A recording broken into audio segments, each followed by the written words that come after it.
Si je suis devant vous maintenant, c'est un vrai miracle.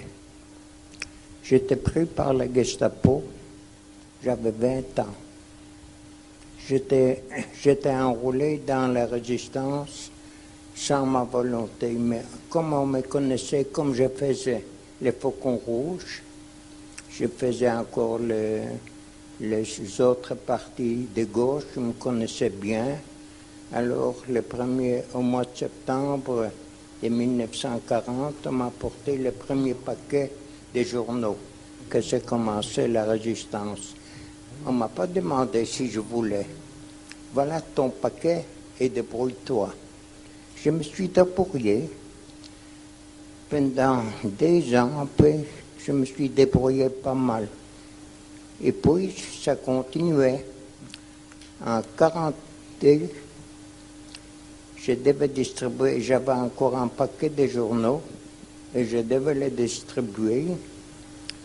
Et voici, il y a une voiture qui s'arrête, stop devant moi à Saint-Gilles, rue Fernand-Néré. Stop. Qu'est-ce que vous avez dans le paquet? Je dis, écoutez, monsieur, j'ai vu un paquet par terre et j'ai donné un coup de pied dedans, comme j'étais footballiste. Ça ne dérange personne. Je dis, j'ai vu c'est lourd, je l'ai ramassé. Mais je ne l'ai pas ouvert pour savoir quoi. Je l'ai... Bon, ils disent, venez avec nous à la Gestapo, si ça n'a rien de grave, il n'y a pas de problème qu'on vous arrête, parce que nous autres, on n'est pas des assassins, on veut seulement le bien-être du monde, du Führer. Bon. Je suis pris, je suis allé avec eux, et quand on a ouvert, moi je savais ce qu'il y avait dedans. Quand on a ouvert, catastrophe. Ils ont dit, j'ai dit, écoutez, vous m'accusez d'un crime que je n'ai pas commis, je l'ai trouvé. Et ils ont dit, mais avec qui est-ce que vous travaillez? J'ai dit, je travaille avec personne, je ne connais personne. D'ailleurs, ma famille est déjà déportée, donc moi je ne sais pas travailler, je suis seul. Bon, les premiers 2 jours, j'étais bien traité, je dois dire, ça allait bien. Par après, c'était autre chose, ils sont venus. Alors, vous allez nous dire avec qui est votre chef, avec qui vous avez travaillé, qui vous a livré ça. Je dis, monsieur, je vous ai dit une fois, j'ai trouvé un paquet, je l'ai ramassé, en voyant que c'était lourd, je ne savais pas quoi, mais je ne voulais pas. Et je ne pouvais pas dénoncer, parce que si j'avais dénoncé, j'aurais affaibli la résistance. Et ce n'était pas mon but. D'ailleurs, la résistance m'a prévenu. Pendant que tu es libre, on peut t'aider. T'es caché, il peut faire ceci. Une fois que tu es dedans, il n'y a plus d'aide. Tu dois te débrouiller. Bon, c'est ce que j'ai fait. Et pendant tout le temps que j'étais chez eux, c'était toujours la même chose. Et puis après un certain temps, j'étais toujours, et c'était pas, le plus beau, le plus grave de tout ça, c'était quand on avait des SS d'Ukrainiens, ou des Croates, ou des Autrichiens. Les SS allemands étaient des fois Alvenov, comme on dit en bruxellois. Et on pouvait encore discuter avec certains, pas tous. Mais c'est les Ukrainiens, les Croates et les Autrichiens, il n'y avait pas moyen de discuter. C'était des tueurs. Et pour eux, un homme, ça ne comptait pas. Il pouvait prendre le revolver, vous abattre à la table et dire que vous avez insulté le Führer. Et c'était bon, c'était blanchi, il n'y avait pas de problème qu'on les attaque par après. Et pendant tout ce temps-là, pendant 8 mois, j'étais comme ça. Et tous les jours, je suis passé dans des chambres de supplice. Au lieu de grandir, j'ai rétréci. Et j'ai passé toutes les sortes de supplices d'une Gestapo à l'autre. Et pendant comme ça a duré jusqu'à la fin des comptes. On ne sait pas tenir ça. On doit, à 20 ans, je n'avais pas envie de mourir, mais j'ai dit, il n'y a plus rien à faire. C'était impossible de s'évader de la Gestapo. Impossible. J'ai regardé et tout ça, mais j'ai vu à la fin de compte, c'est pas possible.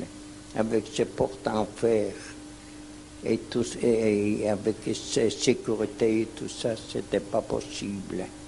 Eh bien, j'étais toujours interrogé.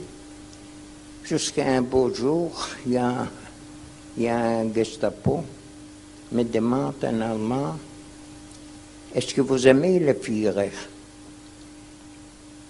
Qu'est-ce qu'on peut répondre à ça? Dire oui, il va me reprocher d'être vous porter des journaux illégaux contre l'Allemagne. Et vous aimez le Führer?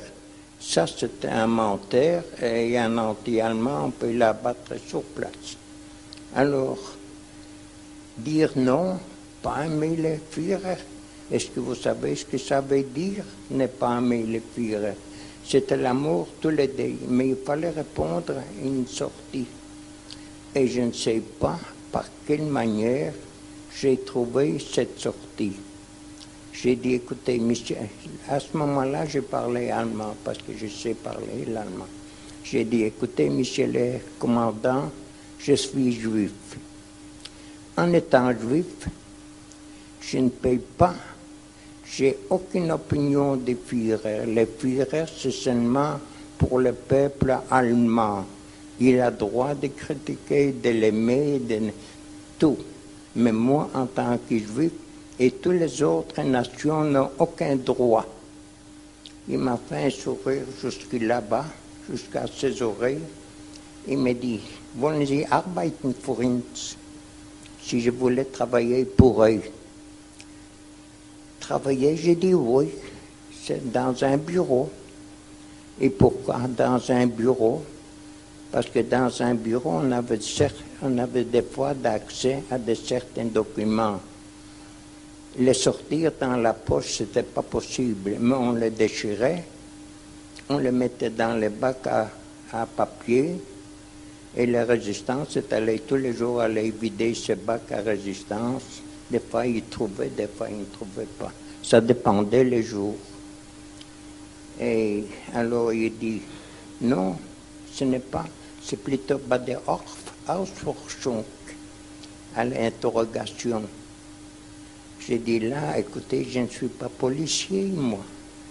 Et je ne connais pas assez l'allemand. Dans un bureau, je connais ça assez. Mais dans la Ausforschung, à l'interrogation, je ne connais pas beaucoup de l'allemand pour être interrogateur. J'ai reçu une gifle, j'ai valsé jusqu'au coin de la salle. Parce que je ne voulais pas travailler à la police. Et ainsi, j'ai été mis dans des chambres de supplice.